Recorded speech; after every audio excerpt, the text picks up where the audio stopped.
c'est le fait de méditer et de rentrer dans une pratique régulière qui va faire que on va avoir les résultats que l'on souhaite, c'est-à-dire la sérénité et notre capacité aussi à être en congruence et en résilience dans la vie. Euh, donc c'est vraiment le fait de pratiquer au quotidien qui va matcher, qui va être bon. Et donc il ne faut pas que les exercices durent en dessous de 30 minutes aussi. Bon, il faut, si vous pouvez, si vous voulez.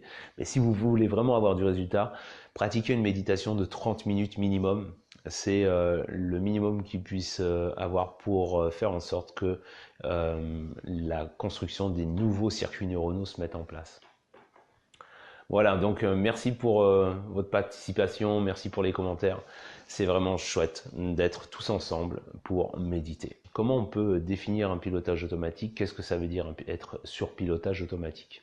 Et pour ce faire, eh bien, c'est très simple, il faut utiliser une petite image pour comprendre, et vous l'avez déjà tous et toutes vécu, comme moi d'ailleurs.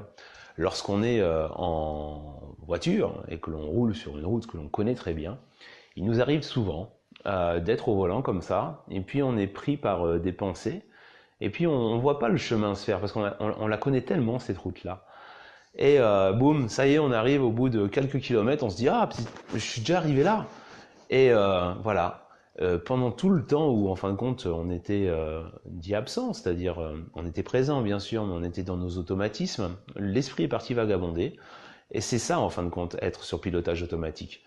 On arrive à un endroit de la route sans s'apercevoir qu'on y est arrivé et par quoi on est passé pour y arriver. Mais qui conduisait pendant ce moment-là? Qui était au volant? Bah, bien sûr, nous, notre cerveau, nos automatismes, mais vraiment, vraiment, est-ce qu'on était vraiment au volant? Eh bien, on peut faire un parallèle avec nos vies. Est-ce qu'on est vraiment au volant de notre vie? Est-ce qu'on est vraiment en train de conduire notre vie, de piloter notre existence?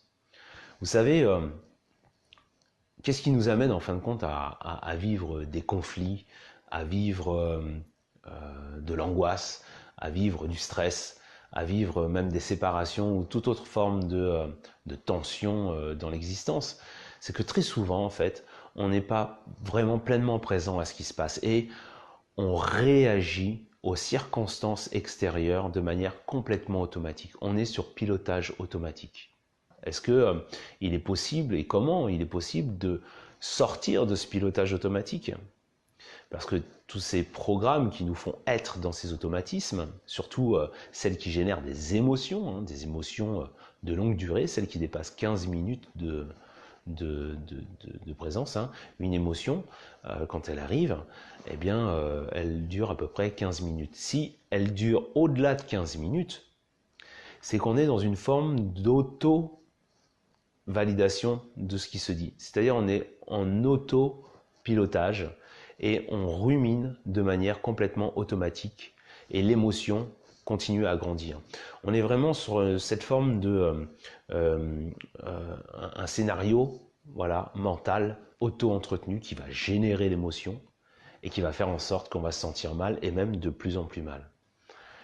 Bon, je vous passe les origines. Hein. Les origines de cela, ce sont des émotions qui ont été non résolues dans l'enfance. Hein.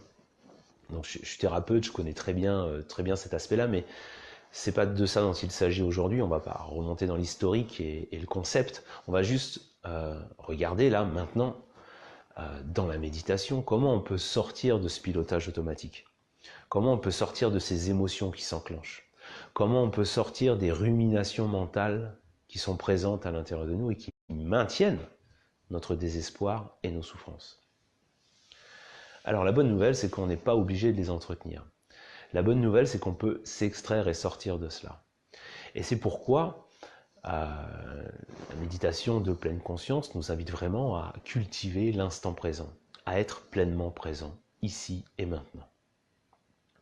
On va utiliser le corps, on va utiliser la respiration pour discipliner, avec beaucoup de douceur et de tendresse bien sûr, notre attention à demeurer dans cet instant présent. Et dans cet instant présent, eh bien, lorsque notre attention est à cet endroit-là, elle cesse d'alimenter les ruminations mentales qui tournent dans la tête et elle cesse d'alimenter nos émotions. Hein, je répète, le pilotage automatique, pour sortir du pilotage automatique, on va utiliser les sensations du corps et surtout les sensations de la respiration pour rester présent et cesser d'alimenter justement nos ruminations mentales automatiques qui sont là et qui, bien souvent, peuvent nous causer beaucoup de tort et sont extrêmement toxiques, surtout lorsqu'il s'agit d'angoisse, de dépression et de stress chronique. Donc, l'idée, c'est que pendant la méditation qui va suivre, eh bien, on va apprendre juste à accepter qu'à l'arrière-plan de notre conscience, il y a ces ruminations mentales. Si toutefois aujourd'hui il y a une certaine tension interne, on accepte qu'aujourd'hui il y ait de l'émotion. Ok, ça marche. Mais ça, on va laisser ça à l'arrière-plan de notre conscience, mais on va délibérément tourner notre attention sur les sensations de la respiration au moment de l'inspire et de l'expire.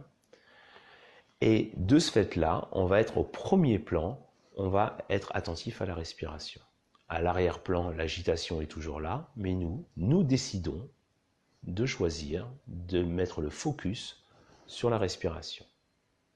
Bien sûr, l'esprit va partir vagabonder, encore vers les ruminations, les jugements de valeur, tout un tas de tracas que l'on peut se servir des fois à la louche.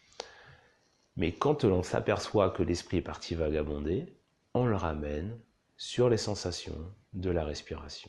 Et si toutefois il part vagabonder 10 fois, 20 fois, 30 fois, on ne sait jamais, dans un état émotionnel, de débordement émotionnel, c'est tout à fait possible. Et si notre esprit part 20 fois, on va le ramener et grâce à la respiration, on va le ramener dans l'instant présent. Ok ? Et on va le faire toujours avec le même état, en souriant. Non pas en étant là, gai, joyeux comme ça, non. Mais juste parce que le sourire, c'est le signe extérieur de la tranquillité intérieure. Alors même si à l'intérieur, ça tabasse, il y a beaucoup de vent et de la tourmente, du désespoir, des douleurs aussi physiques, c'est ok. On va juste trouver refuge dans notre respiration et accepter que ce soit là aujourd'hui. Ça ne veut pas dire que demain, ce sera encore là. Et ça ne veut surtout pas dire qu'après-demain, ce sera encore là. Si aujourd'hui, si maintenant, c'est comme ça, c'est ok. On apprend juste à se laisser traverser, à se foutre la paix de tout ça, et on reste sur la respiration. C'est ok les amis? Vous êtes prêts pour le défi? Vous êtes prêts pour le challenge?